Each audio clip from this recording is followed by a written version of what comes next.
Una palabra para aquellos que sienten que perdieron su única oportunidad en la vida, que a veces nos pasa, ¿no? Aquellos que se dejaron o que se dieron cuenta que a lo mejor dejaron pasar el último tren en la vida. A veces uno tiene esa sensación extraña, ¿no? Ambigua. Y lo que es peor, algunos, yo sé, porque me lo dicen tus ojos, se les está agotando la paciencia de esperar por una bendición, por una puerta abierta.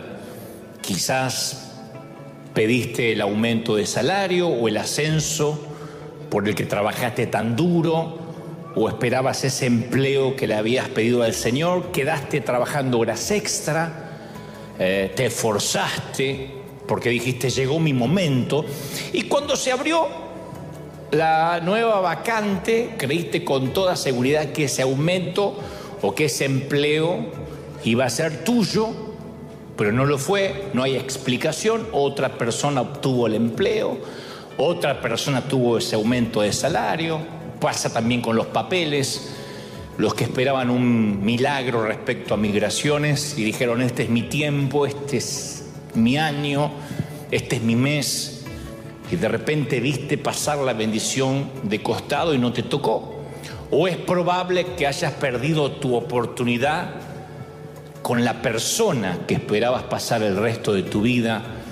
Tenías un gran deseo de formar una familia, con tus intereses, con tus valores. Se conocieron, hubo piel instantánea, atracción a primera vista, y comenzaron a pasar un tiempo juntos. Primero textearon, después hablaron por teléfono, después se conocieron más, hasta que te enamoraste y perdiste la cabeza por él. No tienen que decir amén, pero recíbanlo en vuestros corazones. Ambas familias aprobaban la pareja y no podían esperar hasta casarse. Con el pasar de los meses, esperabas la propuesta que formalizaba lo que ambos sabían que sentían, pero la propuesta nunca llegó. Tu enamorado decidió salir con alguien más, a la que también le juró amor eterno, y eso te rompió el corazón. O lo que aún es peor, quizás estás en el grupo de los que sí les llegó la propuesta, y sí te casaste, pero en cuestión de meses o en cuestión de años, en el mejor de los casos, todo se derrumbó. El príncipe resultó ser un sapo, o el carruaje con el que venía tu princesa se hizo calabaza, los zapatos de cristal se transformaron en chanclas. Como sea, tan perfectos como parecían ser el uno para el otro, y el amor de tu vida pasó de largo y te dejó más solo o te dejó más sola que nunca. Quizás eres de los que batallas con una condición física toda tu vida. Ya no recuerdas la última vez que te sentiste plenamente bien de salud, y perdiste la habilidad para cosas simples que otros sí pueden hacer. Aprendiste a compensarlo, como todos los que tienen problemas de salud, probablemente a través de medicamentos, de un cóctel de remedios o la ayuda de otros, pero en el fondo de tu corazón estás harto de no poder vivir una salud plena, no sentirte bien, sin depender de nada, de nadie. Y semana tras semana, mes tras mes, has hecho lo que se supone que sabes que debes hacer para volverte más fuerte: terapia física, ejercicio, dietas, para ver si logras un estilo de vida saludable, y has visto a otros en tu misma condición que se recuperan, que están bien, y no obstante, a ti no te sucede. Todavía batallas, todavía lo intentas, todavía dependes de una pastilla, todavía dependes de la insulina, de un colesterol que se dispara apenas causas un pequeño desorden en tu dieta. Entonces tu esperanza se agota. Seas que estés en cualquiera de estos grupos, y hay más para mencionar, pero tu tanque emocional empieza a agotarse, está casi vacío, y en secreto tienes el temor de que a lo mejor ya es demasiado tarde. Mi mamá solía decir, a lo mejor se me pasó el cuarto de hora, que era una frase muy argentina para hablar de eso, de perder el último tren. ¿Y piensas que perdiste ya tu última oportunidad? ¿O se te estaba escurriendo el tiempo entre los dedos como arena húmeda, y con él la edad fértil para quedar embarazada? Y entonces consideras seriamente de que la vida no te da esperanza de que algo pueda cambiar a esta altura, ¿no? Y ya sea que tengas 30, 40, 60, ya empezaste a tachar de tu lista la mayoría de los sueños que tenías porque negociaste con la vida y no llegas. A todos nos pasa en algún momento. Hay un momento donde no podemos manejar todo. Hay un momento donde ya sea la salud, los sentimientos, la pareja, algo que no depende de nosotros, que no podemos manejar, la impotencia de esperar que un juez decida, de tener favor con esa causa que si se mueve en tu contra, cambia tu vida tal como la conoces. Si hay una apelación o una sentencia a tu favor, todo va a estar bien, pero no puedes controlar nada. A veces los sueños se nos van a cumplir y a veces la salud va a desaparecer. Las esperanzas se van a desvanecer, alguien te va a romper el corazón, porque eso también entra en el juego de enamorarse. Es imposible enamorarse, entregar el corazón con una enmienda que diga no me lo rompas, porque se trata de dos organismos vivos que se juntan y hay un corazón en juego. Lo más probable es que alguna vez te rompan el corazón, que alguna vez te enamores de alguien no correspondido. Esto no significa que vas a vivir de amor platónico toda la vida como mi amigo. Lo que digo es que cuando inviertes, cuando decides, a lo mejor algo se te sale del control. La pregunta clave es, no es qué perdí con esto que se me fue del control, sino qué me queda. ¿Qué es lo que todavía puedo decidir? No qué me falta, qué puedo hacer con lo que tengo. Yo me enteré de grande que mi papá un día perdió su empleo de la carpintería donde había trabajado toda la vida, y me enteré de grande que éramos pobres. Porque mi mamá, en lugar de hacer o oficiar de llorona y decirnos que todos estábamos en la pobreza absoluta, ella se las ingeniaba cuando se daba cuenta que al jueves o viernes de la semana no le alcanzaba lo que tenía en la cena ni en la nevera para comer. Se las ingeniaba para hacernos creer de que este era un día de fiesta en que íbamos a tomar, en Argentina se llama mate cocido, que es una infusión, como tomar un té, pero mucho más barato. Se cuela la yerba, no la marihuana, es una yerba argentina. No nos dábamos cuenta dónde vivíamos. No, se cuela la yerba mate y se hace un té mojando el pan. Eso era todo lo que había. Mi mamá decía, hoy es día de fiesta, hoy no hay comida, hoy es noche de mate cocido. Y lo hacía ver como una fiesta, porque ella no se enfocaba en lo que faltaba, sino en lo que tenía para que no nos diéramos cuenta. Bueno, esta filosofía de vida es la que a veces tenemos que conversar con nosotros mismos para hacer frente a lo que viene. Viktor Frankl era un psiquiatra muy respetado en Viena que perdió todo cuando los nazis asumieron el poder y le quitaron la casa, su carrera, su libertad. A excepción de su hermana, sus padres, toda su familia fueron asesinados en los hornos de gas. Y Frank pasó años en Auschwitz, donde lo golpearon, lo privaron de comida, lo maltrataron, lo deshumanizaron. Puso todo su tiempo, su vida, en un manuscrito que había puesto toda su esperanza académica. Fue encontrado el manuscrito y destruido. Entonces, la historia cuenta que el sufrimiento y la tortura al que fue sometido Frank es difícil de asimilar aún cuando uno lo está leyendo. Lo obligaron a competir con otros prisioneros por restos de comida. lo obligaron a trabajar en la nieve sin zapatos, lo obligaron a observar la ejecución aleatoria de sus amigos por capricho de un guardia. Nunca sabía, cuando se iba a la noche a acostar en sus literas, si al otro día lo obligarían a palear las cenizas de quien el día anterior había sido los cuerpos de sus amigos, o si serían él parte de las cenizas.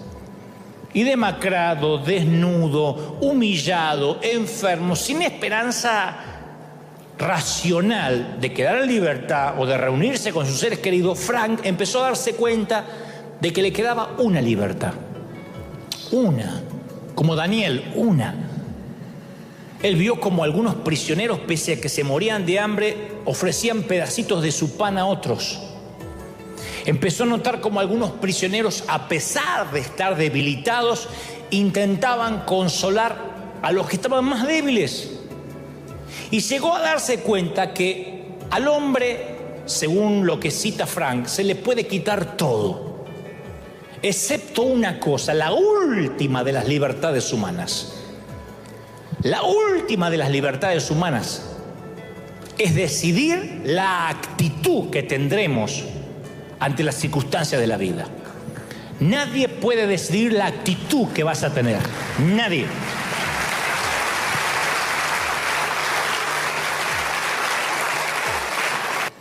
Entonces, cuando uno se encuentra, digo, a la deriva, en un mar de impotencia, cuando no puedes manejar ciertas cosas, uno quisiera el matrimonio ideal y no puede lograrlo.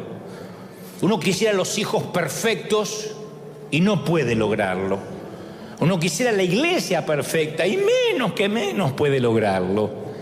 Entonces uno se siente a veces, insisto, en un océano de impotencia. Uno tiene que descubrir una manera concreta de tomar una decisión chiquita que no va a cambiar el matrimonio, los hijos, la iglesia y mucho menos el mundo, pero empieza un efecto dominó. Daniel actuó, Daniel escogió, tomó una decisión que honraba a Dios, encontró una manera concreta de reclamar sus convicciones. No dijo, quiero que me devuelvan el nombre, quiero que me devuelvan la ropa, quiero hablar mi idioma. Simplemente dijo, esta comida no voy a comer. Y le exigieron un valor enorme, porque tampoco podemos decir, bueno, es una bobería. Nabucodonosor era un líder de esos que no da mucha libertad de acción a la gente. Se parece a ciertos presidentes latinoamericanos, a ciertos. Cierta vez, dice las Escrituras, había un títere llamado Sedequías. Digo un títere que, porque se trató de rebelar contra Nabucodonosor, y Nabucodonosor lo resolvió con un pequeño decreto democrático. Dijo que le maten todos los hijos, que le arranque los ojos en su presencia y luego que lo maten a él y a la mujer. Se terminó, votaron por unanimidad. Entonces la gestión de Nabucodonosor era de cabeza rodar. Cuando alguien lo contrariaba, le cortaban la cabeza. Así que esto va para alguien que dice, ay, mi jefe es difícil. No, tu jefe no es difícil. Nabucodonosor, cuando quería despedir a alguien, no lo despedía del empleo, lo despedía de la vida. Le daba permiso para morir. Por eso el director de la escuela dijo, no, Daniel, no puedo cambiar la dieta a piacere, arbitrariamente. Y le dijo a Daniel que si le permitía que no comiera las pupusas, los burritos, los tacos del rey, él podría demacrar su rostro, se podía ver, se iba a ver su raquitismo, su falta de alimentación, y el rey me va a cortar la cabeza a mí, dijo el director del colegio. Y Daniel pensó para sus adentros, bueno, eso no fue exactamente un sí, pero tampoco fue exactamente un no. Así que le propone un experimento. Le dice, mira, hagamos la prueba de comer la dieta que yo propongo, que son vegetales, hierbas orgánicas, durante 10 días. Y luego juzga a usted mismo, o juzga a tú mismo. Si nos ves bien, que nuestros rostros están bien, que no estamos decaídos, que tenemos energía, a seguir comiendo vegetales. Y si no, a las pupusas. Así que durante 10 días el futuro de Daniel estuvo pendiente de un hilo. Y Dios lo hizo, Dios lo respaldó. A Daniel le fue tan bien, le vio tan buen rostro después de 10 días de comer vegetales, que el guardia les quitó los burritos a todos. Y a todo el mundo le dio a comer un surtido de vegetales. Y los mexicanos que estaban en Babilonia celebraron. Y Daniel pasó a ser el mejor de la clase y obtuvo la mejor calificación, 10 veces mejor que todos. 10 veces mejor. Años más tarde, Daniel y sus amigos se vieron obligados a tomar otras decisiones más difíciles. No se trataba de comida. Cuando se les dijo que se inclinaran y adoraran al rey o a una estatua que habían levantado en su honor, y si no, de otro modo serían lanzados al horno de fuego, ellos dijeron: arrójenos al horno no nos vamos a inclinar. Cuando se le dijo a Daniel: deja de orar a tu Dios o te arrojaremos a los leones, él dijo: arrójenme a los leones, yo no voy a dejar de orar. O sea que él y sus amigos tomaron otras decisiones, pero si no hubiesen tomado esa pequeña decisión, la primera decisión del principio, jamás habrían tenido la fortaleza para tomar la decisión de dejarse amenazar con la caldera o con el foso de los leones y salir obviamente ilesos de ambos sitios. Jamás hubiesen forjado su carácter sin esa primera pequeña decisión.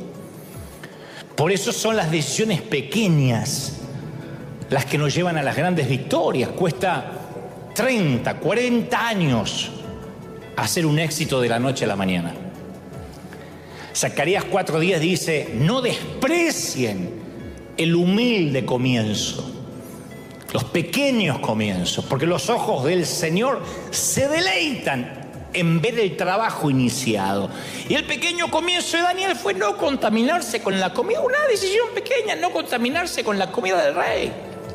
Entonces Dios nos dio una pequeña medida de lo que Él posee sin límite, nos regaló la capacidad de escoger. Pudo no haberla regalado, pudo haberle dicho a Adán y Eva: coman de todos los árboles, aquí no hay ninguno que nos meterá en problemas. Pero Él no quería ángeles, no quería robot, quería que decidamos. Por eso no comparto aquellos que dicen: bueno, yo me casé con quien Dios me dijo que me casara. Dios no te la va a elegir, pero Dios me la mostró en un sueño. No, eso era indigestión. Dios no te elige, porque después le va mal a la mujer que tú me diste. Y al único que le di fue a Adán, después no le di más a ninguno. No quiero tener problemas, dice Dios. Después te la buscas. Te lo buscas. Dijo Dios: hagamos al ser humano nuestra imagen y semejanza, que tenga dominio. Que no es lo mismo que tenga demonio, que tenga dominio. Entonces el plan de Dios es que a todos les toque su turno de mover la ficha. Porque cuando muere nuestro sentido de dominio, cuando ya no decidimos nada, perdemos el control de nuestra vida y también empezamos a morir un poco. Todos los días tenemos que decidir. Una de las experiencias más devastadoras en la vida es la impotencia aprendida. Cuando uno se siente impotente, que no decide nada. Yo leía que en los campos de concentración o en el ambiente de prisioneros de guerra, lo que más diferencia a las personas que se dan por vencidas, a las que se mantienen fuertes, es un sentido de que aún ejercen el control de algo, aunque sea chiquitito. Y estarás pensando: ¿control de qué? Si están en un campo de concentración, si están en una celda. Bueno, en los hogares de ancianos, decisiones tan triviales como decidir qué película van a ver o cuándo verla, o decisiones como qué almohada van a usar esta noche, hacen que mejoren su salud. El abuelo que dice: yo voy a dormir hoy con un almohadón de plumas que me lo trajo mi nieto, lo mandé a pedir porque el otro no duermo en paz. Mejora su salud porque todavía está decidiendo algo, aunque lo tengan que llevar al baño o bañarlo.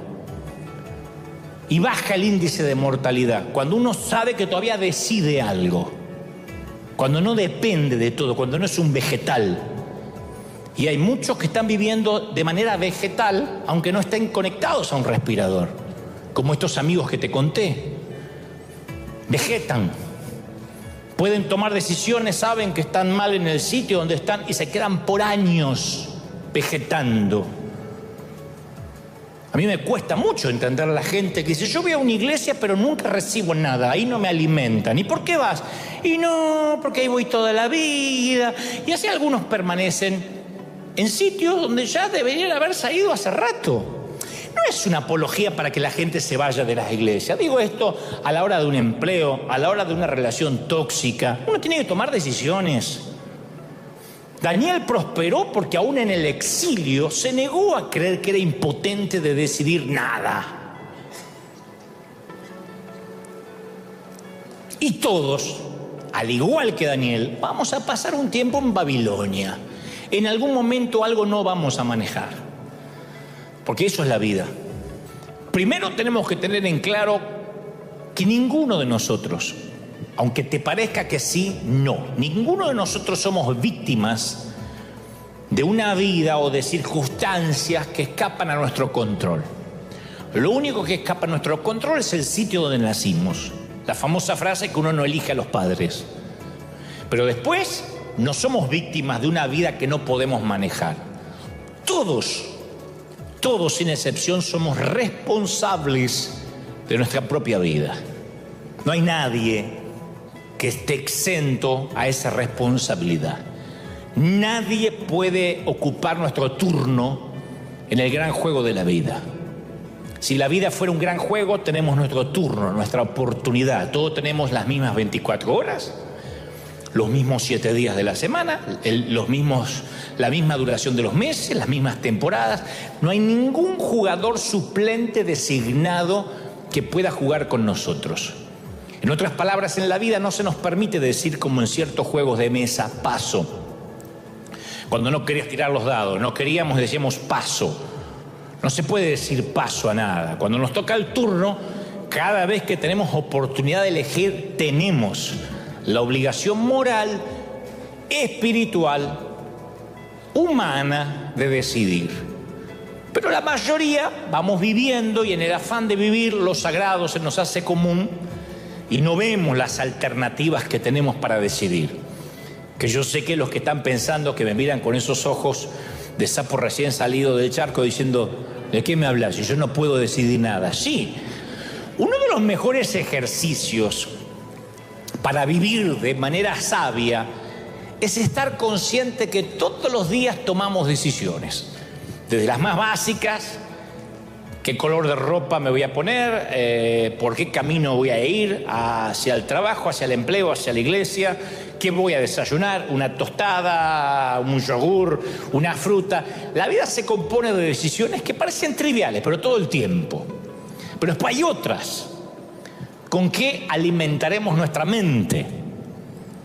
Cuando me quiero distender, ¿qué es lo que miro en cualquier plataforma digital? Amazon Prime, Netflix, HBO, lo que sea. ¿Qué es lo que miro para alimentar mi mente? ¿Con quién vamos a conversar? No estoy hablando de pecado y no pecado. Estoy hablando de decisiones así como desayuno tostadas o cereal. ¿Cómo voy a cuidar mi cuerpo? ¿Cómo cuidaremos nuestro cuerpo? ¿Qué comeremos? ¿Qué me hace mal? ¿Me doy cuenta que me hincha, me dispara el colesterol o no? ¿A qué dedicaremos nuestro tiempo? El tiempo ocupado y el tiempo que llamamos el tiempo libre. Entonces, toda esta plétora, todo este crisol de decisiones que tomamos y la suma de todas esas decisiones forman una vida. Forman nuestro carácter, forman lo que somos en el hombre o en la mujer que nos estamos convirtiendo. Pero no se trata solo de decidir acerca de lo que es pecado y lo que no lo es. Porque a veces creemos en esa falacia de que uno llega a la iglesia, se le da una lista de reglas de lo que se puede y lo que no se puede, y esas son las únicas decisiones. No. De hecho, la Biblia es muy explícita respecto al pecado. Tenemos un decálogo para empezar de todo lo que Dios prohíbe y no está sujeto a debate. Así que yo no voy a hablar de lo que está en las Escrituras, primero para no insultar vuestra inteligencia. No te voy a decir lo que todos sabemos, ¿no? Yo quiero hablar durante unos minutos sobre esas decisiones que caen entre ambos extremos, que no necesariamente están mal, pero no necesariamente tampoco están bien. No es ni blanco ni negro, caen en una zona gris. Yo siempre me pregunté, ¿qué hay de aquellas cosas que la Biblia hace silencio? Y no sabemos si estamos decidiendo bien o estamos decidiendo mal. Estoy viendo dos flagelos alarmantes en los jóvenes que me aterran. Una es una tendencia a lograr las cosas con cero esfuerzo. No sé si es culpa nuestra, de los padres, que no queremos que nuestros hijos sufran, que no queremos que se traumen, que le compramos el celular nuevo porque si no al nene le agarra el ataque. No sé qué nos pasa, que si no le pongo un iPad nuevo que se le rajó el vidrio, el nene no puede respirar y no está oxigenando bien. No sé qué nos pasa. Pero a mí me sorprende que cuando yo tenía 21 años, 22 años, había ya formado una familia. Cuando tenía 26 estaba predicando en un estadio y me sorprende a veces ver 34, 40 y pico, unos pelos en las patas así diciendo, no sé todavía qué hacer, ¿juego al Mario Bros o a los zombies? Señor. Y número 2, una falta alarmante de hombría en los varones. Va a sonar espantoso, pero lo diré otra vez. Yo veo muchos varones practicando un evangelio afeminado. Veo muy poco macho dando vuelta. Los veo como, ay no, me ofendí, ay no, quiero ser un adorador. Y yo los veo, Señor, llévatelo, ocupa oxígeno de verdad.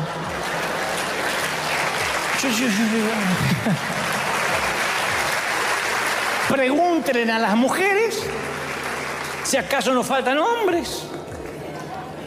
Pero cuando decimos que faltan hombres, estamos hablando de que faltan genitales, porque genitales también tienen los perros y eso no los hace hombres. Estamos hablando de que falta hombría. Quien se pare para, aunque los feministas, las feministas me van a liquidar por esto, pero que se pare a conquistar, a hablar, a pelear por lo que ama, a salir adelante, no esperar que la chica le pague la mitad del café. Entonces, eso es falta. Eso es no tener una cultura de trabajo, de esfuerzo, de tomar decisiones. Voy a trabajar lo duro que sea, pero voy a salir adelante. Los que yo veo así son casi la excepción en todas las iglesias. No sé qué nos pasó, pero veo de verdad pocos hombres de verdad para hablar a una chica, para conquistarla, para enamorarla, para emprender una vida propia, para creerle a Dios, para meterse en desafíos de fe. Y los veo a muchos escudándose en esperar la voluntad de Dios, en que se me allanen los caminos, en que me abran las puertas, como esperando que la bendición le caiga del techo.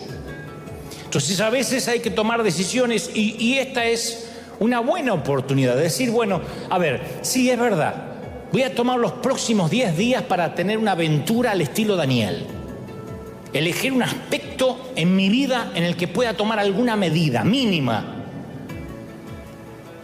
No es necesariamente mudarme de estado, de provincia, de país, pero honrar a Dios en un aspecto pequeño, tal vez, al igual que Daniel, tenga que ver con lo que comemos. Voy a cambiar, no puede ser que a mí me domine más una porción de pizza. Tengo que cambiar. Me está haciendo mal, el gluten me está hinchando, tengo que tomar una decisión. No lo dice la Biblia. O lo sugiere cuando dice que cuidamos el templo del Espíritu. Bueno, no va a cambiar toda mi vida, pero voy a tratar de, evitar el gluten si me hace mal. Capaz que tiene que ver con lo que elegimos para alimentar nuestra mente. Por 10 días voy a cambiar lo que entra acá. Voy a cambiar lo que veo en Netflix o lo que veo insisto, en Amazon Prime o lo que veo en HBO o en Hulu. Voy a cambiar lo que entra por acá. 10 días. O tal vez voy a procurar 10 días no quejarme de nadie. Son esas decisiones que tanto nos causa tomar, tanto nos cuesta tomar a los cristianos. Porque no todo está en la Biblia, son decisiones que no aparecen en blanco o negro en la Biblia.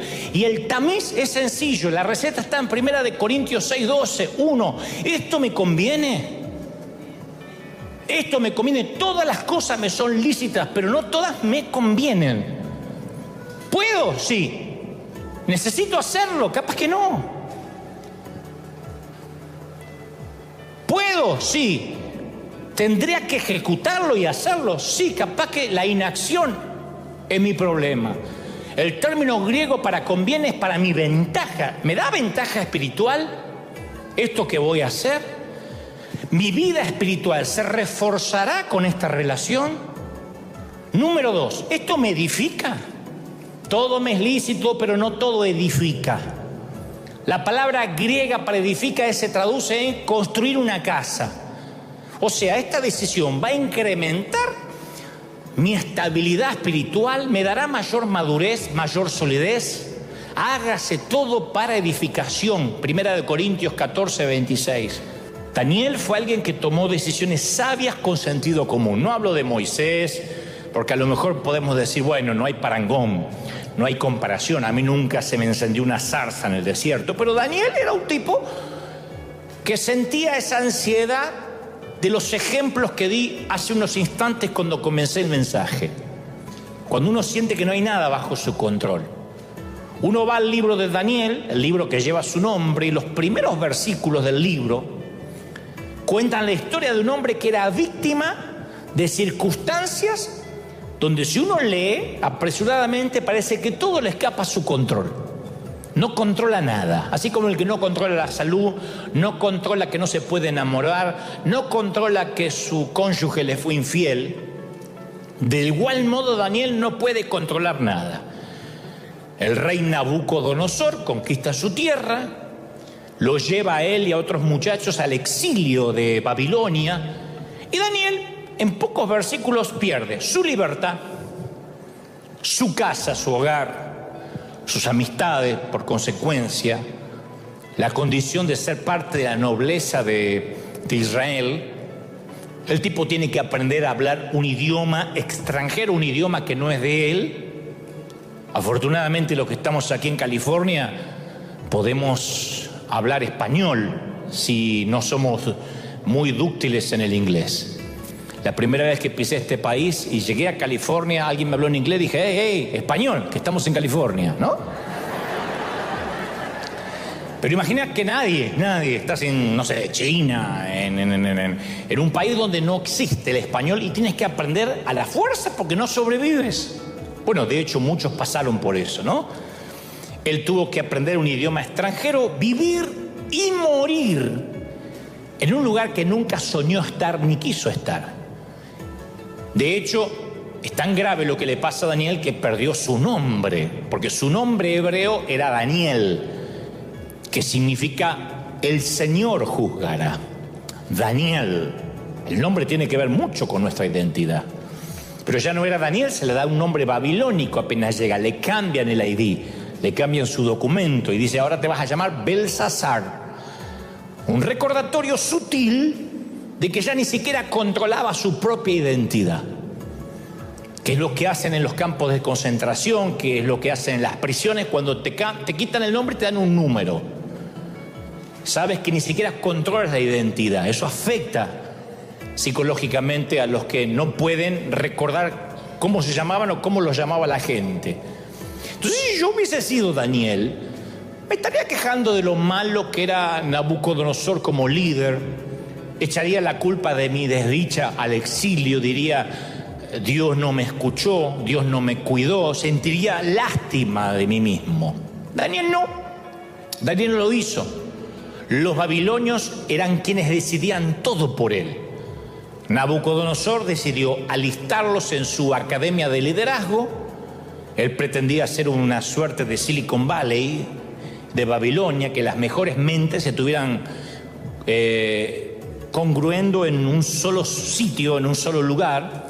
Decidió cuál era el criterio de ingreso, las materias que tenían que cursar, Y luego en Daniel 1:8 hay una iniciativa pequeña, una decisión de esas que te hablé hace un ratito que cambia de parte de Daniel. Dice, y Daniel se propuso no contaminarse con la comida y el vino del rey. Una cosa pequeña. Escucha, perdiste la identidad. Ya no te conocen por Daniel, te dicen Belsasar. No manejas el idioma, tienes que hablar el idioma babilónico. Cambiaron sus vestiduras, su estilo, su forma, su moda. No puede ver a su familia. No puede decidir sobre su horario. Tiene un calendario estricto. Y él toma una decisión pequeña. Son palabras fuertes, pero es una decisión firme.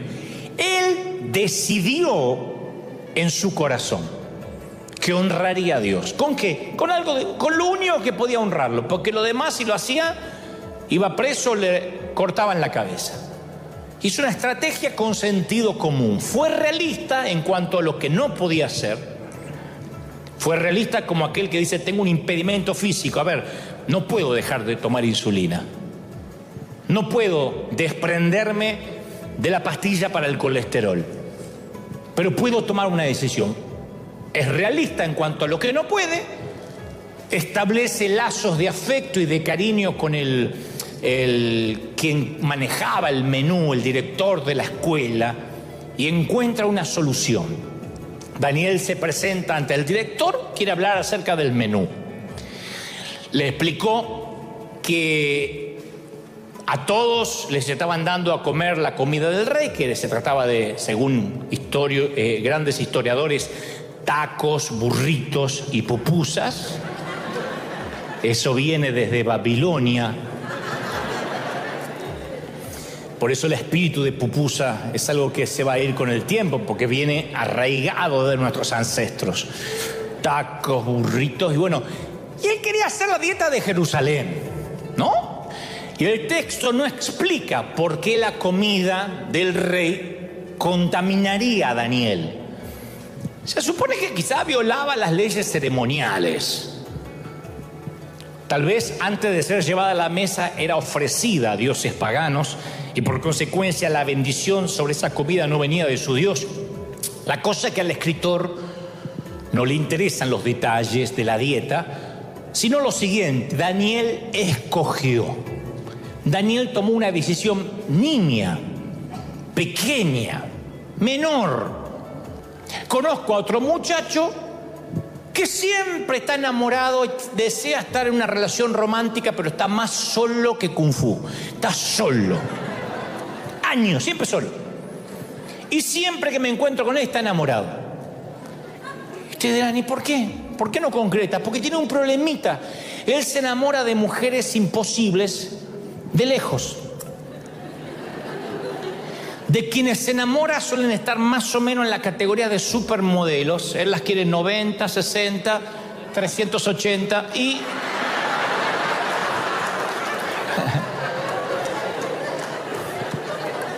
y él no va en esa categoría. Pues si vos decís, bueno, el tipo es un galán, no, es Brad Pitt. No, uno lo ve y... 90, 60, 90 serían las edades de las chicas que tendrías que buscar. No, el tipo no establece una relación realista.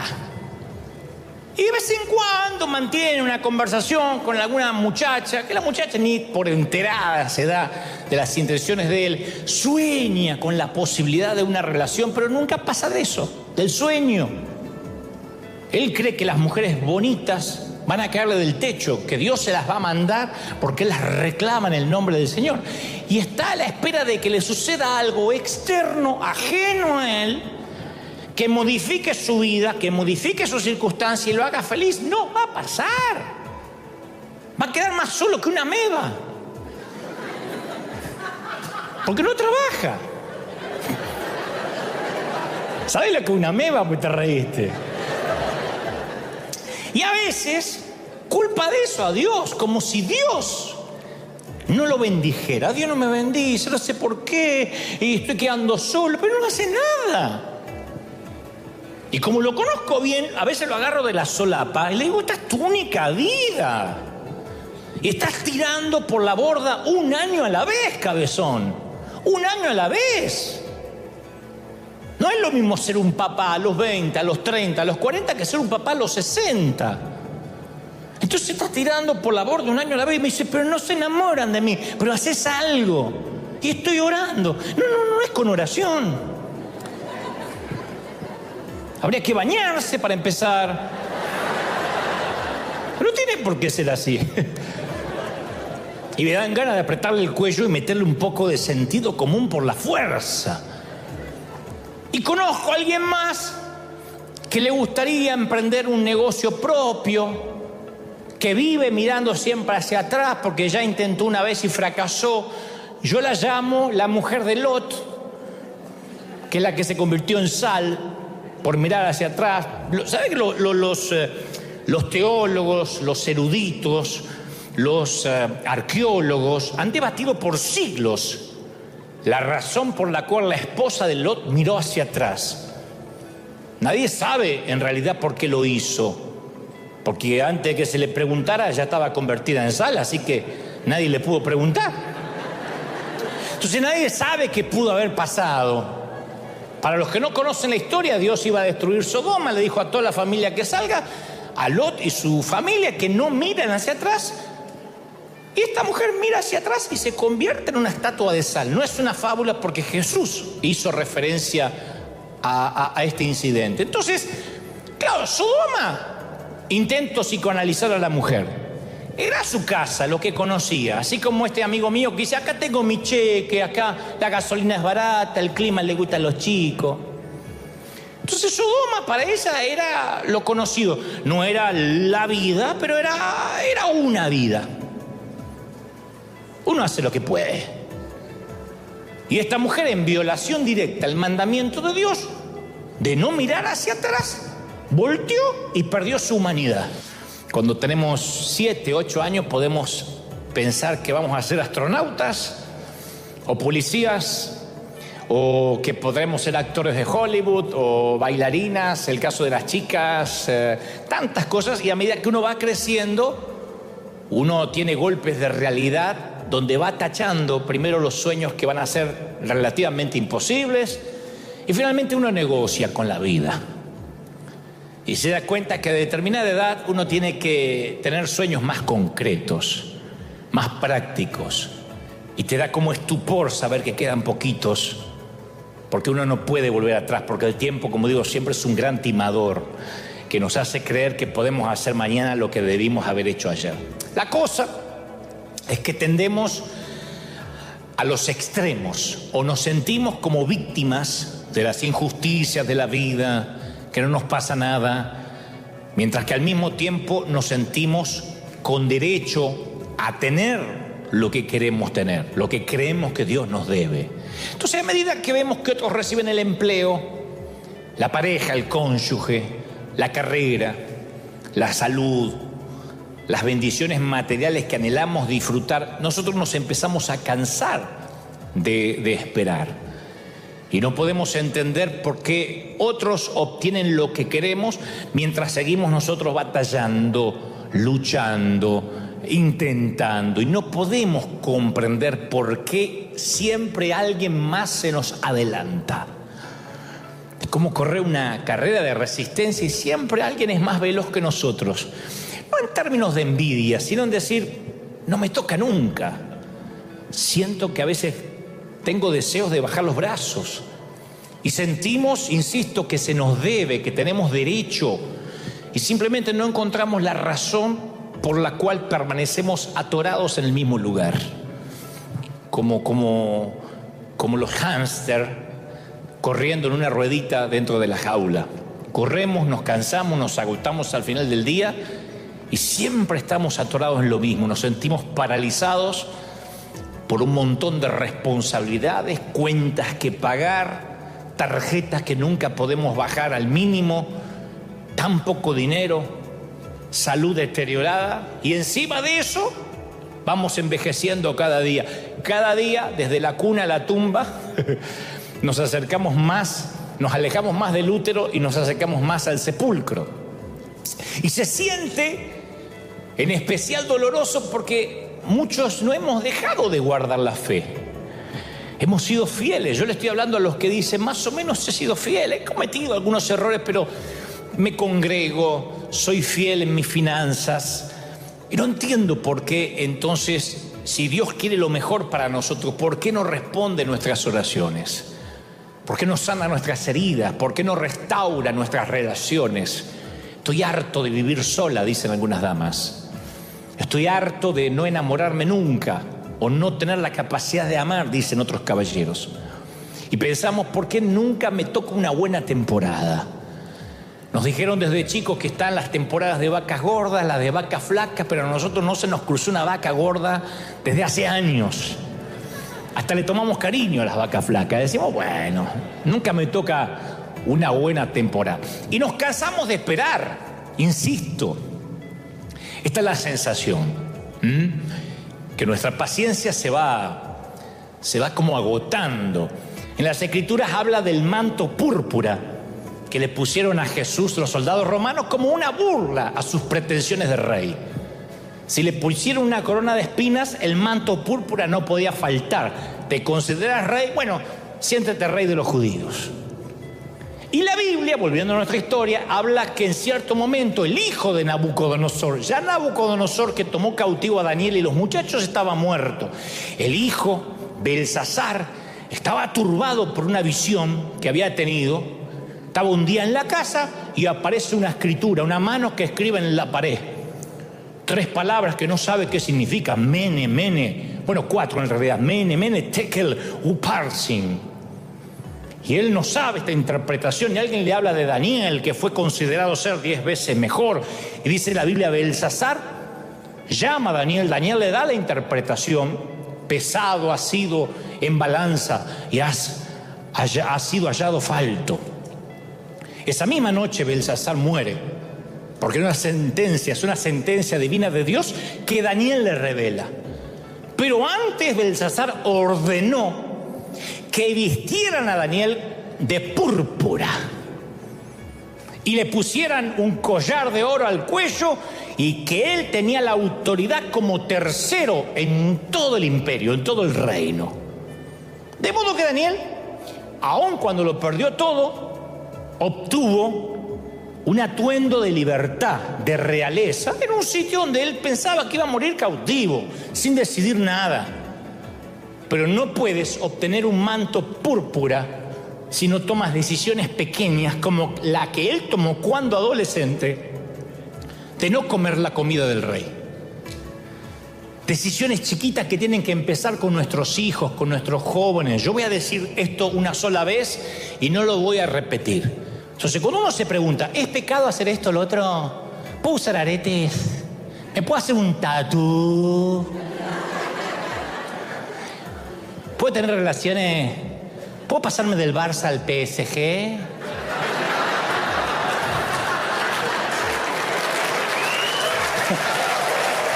Sí, sí, sí, dice el Señor. Pero a veces eso es preguntar, ¿qué tan lejos puedo llegar sin meterme en líos con Dios? El que pregunta, ¿qué puedo hacer? Está diciendo, ¿qué tan lejos puedo llegar sin hacer enfadar a Dios? Esto no es un club, a ver qué se puede y qué no se puede. Número 6, viola mis convicciones. Romanos 14:2 dice, porque uno cree que se puede comer de todo y come legumbres, pero no menosprecia al que no las coma. Uno hace diferencia entre un día y otro día. Bueno, pero cada uno esté plenamente convencido en su propia mente. Nada es inmundo en sí mismo, pero el que piensa que es inmundo lo es. Entonces, si tomar vino te roba la conciencia, te roba la paz y afecta tu relación con Dios, es una decisión que no tienes que tomar. Aunque sea vino mendocino, Malbec, argentino, recomendado para Santa Cena, no lo tienes que hacer. Sirve de ejemplo. Si alguien te dice, esto fue sacrificado a los ídolos por motivo de conciencia, no la tuya, sino la del otro, dice la palabra. A lo mejor lo que estás haciendo no es de ejemplo esa decisión. Esto glorifica a Dios. Si coméis o bebéis, hacedlo todo para la gloria de Dios. O sea, esto que voy a hacer, ¿le da honor a Dios? ¿Será glorificado Dios como resultado de esta pequeña decisión? Siempre podemos escoger. Nunca rindas tu espíritu. Nunca te rindas emocionalmente. Haz algo, aun cuando no sabes lo que vas a hacer, pero hazlo convencido de que eso va a honrar a Dios. No caigamos en la impotencia. Encuéntrale un sentido a ese sufrimiento. Quizá por medio de tu sufrimiento puedes ayudar a otro, porque cuando decides en tu corazón honrar a Dios, Él va a colocar un color, un manto púrpura sobre tus hombros, te va a bendecir, te va a honrar. Alguien tiene que decir amén. Entonces, cuando armas tu vida sin pensar en edificar el carácter, construyes una casa deforme, sin arquitectura, amorfa, sin proyectos, sin terminación fina. Hay mucha gente viviendo sin planos. ¿Qué estás construyendo? No sé, un día a la vez. Sí, pero ¿qué estás construyendo? Porque es una torpeza hacer una torre y no ver primero si tienes lo necesario, el plano, los arquitectos y obviamente el material. Entonces muchos no tienen control de su vida. Conozco gente que, cuando hablamos de control, no es necesariamente que caen las drogas. Hay gente que no puede ser puntual en ninguna parte. Por años. No pueden edificar esa parte. Por años. Yo no sé cómo llegan al trabajo, no sé. Pero no hay manera de ordenar su vida para llegar temprano a una cita o a la propia iglesia. Hay gente que no puede. ¿A qué hora es? A las 9. 9:40 llega. Levántate a las 6. 9:50. No hay manera. Otros no pueden administrar el dinero, no pueden edificar esa parte. Y el problema no son los ingresos, es el estilo de vida. Porque si Dios los bendice y aumentan sus ingresos, aumentan las deudas. Y no pueden sembrar, no pueden diezmar. Por mala administración nunca pueden edificar esa parte. Años y van a vivir endeudados, van a ser pobres en la mente, aunque tengan la cuenta bancaria llena de dinero. Es una pobreza mental, es un estado espiritual. Otros no pueden administrar su dieta. Viven sedentariamente. No pueden, saben que el médico le dijo salga a caminar porque se le tapan las arterias y no puede, le gana la tele, le gana la cerveza. Entonces quieren cosas grandes para Dios. Se está muriendo porque se le está arruinando el templo del Espíritu y no puede salir a caminar media hora, caminar. Porque no es que le dijo el médico fabrique plutonio, camine. No puede. Ay, yo quisiera ser así de delgada. Ay, como quisiera tener el cuerpo de... Pero ahí cuesta. Número 3. Esta decisión me va a atrasar. Pablo le dice, el escritor a los Hebreos dice, despojémonos de todo peso y del pecado que nos asedia. Entonces, el peso, yo lo expliqué muchas veces, es diferente al pecado. En cierto nivel ya no vamos a luchar con pecado, sino con pesos que nos suman, que distraen las prioridades. Imagínate un deportista, un jugador de fútbol que antes de salir se emborracha, trasnocha. Bueno, pecó, no va a poder correr ni competir. Pero imagínate otro que se acuesta temprano, toma agua mineral, come verdura, pero sale a correr con botas y un abrigo de lana. Eso se llama estupidez. No pecó, pero tiene un peso innecesario. Entonces 6 veces hay que tomar decisiones de, a ver, esta relación me pesa. A ver, voy a revisar el celular. Tengo tanta gente que me escribe que no me suma. No, es que hay que amarla, pero el que se mete a Redentor termina crucificado. Entonces a veces hay que decir, a ver, hay bloqueado, tengo ese que te llama y te tira su carga verbal. Y uno queda así, queda como los perritos atropellados así de porque te habla. ¿Por qué? No es pecado, pero es carga. Esto me domina. 4. Todas las cosas son lícitas, pero yo no me dejaré dominar por ninguna. A mí me impresiona, oigan, a mí me impresiona la dependencia que algunos tienen con el celular. Yo he visto a gente contestando a la iglesia, estoy en la iglesia, como si le estuvieran mandando el reporte del Pentágono y Biden no puede esperar. Entonces muchas veces estoy en una reunión, me ha tocado estar en una reunión haciendo algo importante y entra ¡ping! El mensaje en el teléfono que tengo enfrente. ¡Ping! Y el tipo se lanza sobre el teléfono, a ver si se está perdiendo un meme.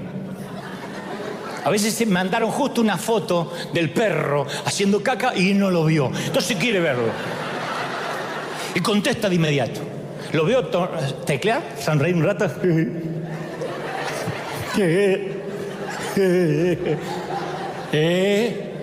¿Qué me decía? O sea, me sorprende. Entonces, esas son las pequeñas decisiones. Y no fuimos de tiempo, pero te voy a regalar una frase maravillosa de la novela El color púrpura, llevado a la pantalla grande por Spielberg. El discurso pequeño le pertenece a Sally, la afroamericana, que cuando ya está en sus años altos dice: después de todos estos años pasados en África, con la esclavitud, concebimos a Dios de otra manera, una manera más íntima. Porque la mayoría de la gente piensa que Dios es como un hombre blanco, se parece a algo o a alguien, o tiene una barba blanca, o se parece a Santa Claus o al Cristo que pueden poner en una cruz los católicos. Nah, los africanos no le atribuimos ninguna imagen a Dios, ninguna apariencia. Y eso nos hace sentirnos libres. Cada uno imagina a Dios como quiere. Y yo, dice Celi, me lo imagino creativo, lleno de gracia. Me parece que mi Dios se sorprendería si al pasar por un campo no notaras el color púrpura. Porque cuando Dios hizo el color púrpura, estaba presumiendo de los hermosos colores que Él puede crear. Así que aunque estés cautivo, aunque te lo quiten todo, aunque la salud esté deteriorada, aunque estés tapado de deudas, aunque te sientas muy sola en una cama fría por las noches, toma una pequeña decisión. Aunque sea pequeñita, pero al menos toma una al día y hazte un favor, sé original. Nadie recordará, dice Celi, una flor amarilla en un jardín repleto de flores amarillas, pero siempre recordarán al que logró cambiar su color, a la flor que logró cambiar su color a púrpura, porque siempre que quieras podrás cambiar tu estrella y tu color, siempre, siempre. Vamos. Dale un aplauso al Señor de señores y al Rey de Reyes. Vamos, vamos, vamos, vamos. Uy, dale un aplauso, dale, que se escuche ese aplauso. Dale un aplauso al Señor, dile: Señor, ese es nuestro Dios. Si crees que Dios habló, si crees que Dios habló, ¿lo crees de verdad? Te ama el Señor. Princesa, te ama el Señor. Príncipe. No sabe cómo te ama el Señor, no sabes cómo te ama el Señor.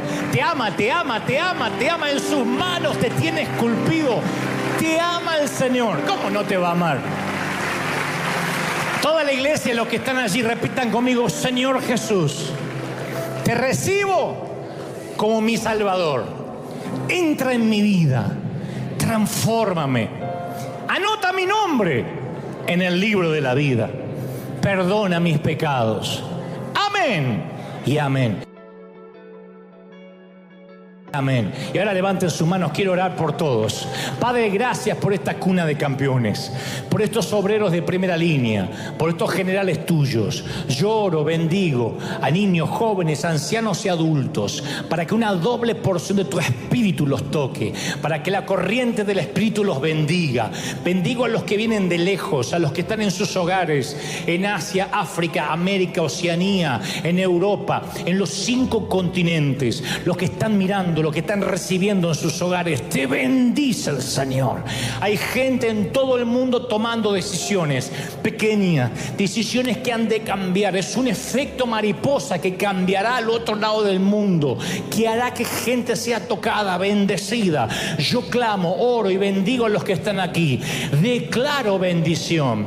Declaro que eres bendito en el campo, en la ciudad, en tu entrada, en tu salida, en tu acostarte y tu levantarte, tus horas de trabajo, tus horas de descanso, escuadrón de búsqueda en combate contra las filas invasoras.